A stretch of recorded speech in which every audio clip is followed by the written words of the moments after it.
ഇന്നത്തെ നമ്മുടെ ഈ ടിഫിൻ ഒരു ഹെൽത്തി ബാലൻസ്ഡ് മീലാണ്. ഇതിനകത്ത് നമുക്ക് കാർബോഹൈഡ്രേറ്റ് ഉണ്ട്, പ്രോട്ടീൻ ഉണ്ട്, അതേപോലെ തന്നെ വെജീസ് ഉണ്ട്. അപ്പം ഇതിൻ്റെ അകത്ത് കാർബോഹൈഡ്രേറ്റ് ആയിട്ടുള്ളത് നമ്മുടെ വീറ്റ് ബ്രെഡാണ്. അത് ഹോം മെയ്ഡാണ്. അതായിരിക്കും കുറച്ചും കൂടി ബെറ്റർ. കാരണം അതിൻ്റെ അകത്ത് മൈദയില്ല, സ്വീറ്റില്ല. അതിൻ്റെ കൂടെ ഞാൻ സ്പ്രെഡായിട്ട് യൂസ് ചെയ്തിരിക്കുന്നത് പീനട്ട് ബട്ടറാണ്. ഈ പീനട്ട് ബട്ടറും നമ്മുടെ വീട്ടിൽ തന്നെ ഉണ്ടാക്കിയതാണ്. ഇനിയും അതിൻ്റെ കൂട്ടത്തിലുള്ളതാണ് ചിക്കൻ. ഇത് ബോയിൽഡ് ചിക്കനാണ്, പക്ഷേ അതൊരു ബോയിൽഡ് ചിക്കൻ്റെ ഫീലല്ല തരുന്നത്.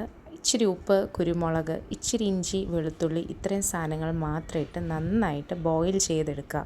കുക്കറിലിടൽ ചെറിയൊരു ചീഞ്ചട്ടി തന്നെ ഇട്ടിട്ട് വെള്ളം പറ്റിച്ച് കഴിയുമ്പം അതിൽ നിന്ന് തന്നെ ചെറുതായിട്ടൊന്ന് ഓയിൽ ഇറങ്ങും. നമ്മൾ ഓയിൽ ഒഴിച്ച് കൊടുക്കുന്നതല്ല, ചിക്കൻ്റെ അകത്ത് തന്നെയാണ്. എന്നിട്ട് അതിൽ കിടന്നത് നന്നായിട്ട് തീ കുറച്ചിട്ട് മുരിച്ചെടുത്താൽ മതി. അപ്പോൾ ഒരു ചിക്കൻ ഫ്രൈ പോലെ തന്നെ കിട്ടും. നല്ല ഹെൽത്തിയാണ്, ഡെലീഷ്യസുമാണ്. അതിൻ്റെ കൂടെ ഞാൻ എടുത്തിരിക്കുന്നത് ഇവിടെ ഒരു വെജീസ് ഓംലെറ്റാണ്. ഈ ഓംലെറ്റിൻ്റെ അകത്ത് എല്ലാം വെജീസ് നിങ്ങൾക്ക് ആഡ് ചെയ്യാം. ഞാനിവിടെ ആഡ് ചെയ്തിരിക്കുന്ന കുറച്ച് ചീര, കുറച്ച് സവോള, പച്ചമുളക്, അങ്ങനത്തെ കാര്യങ്ങൾ മാത്രമാണ്. ഇനിയും ഇതൊരു ഹെൽത്തി മീലാണ്.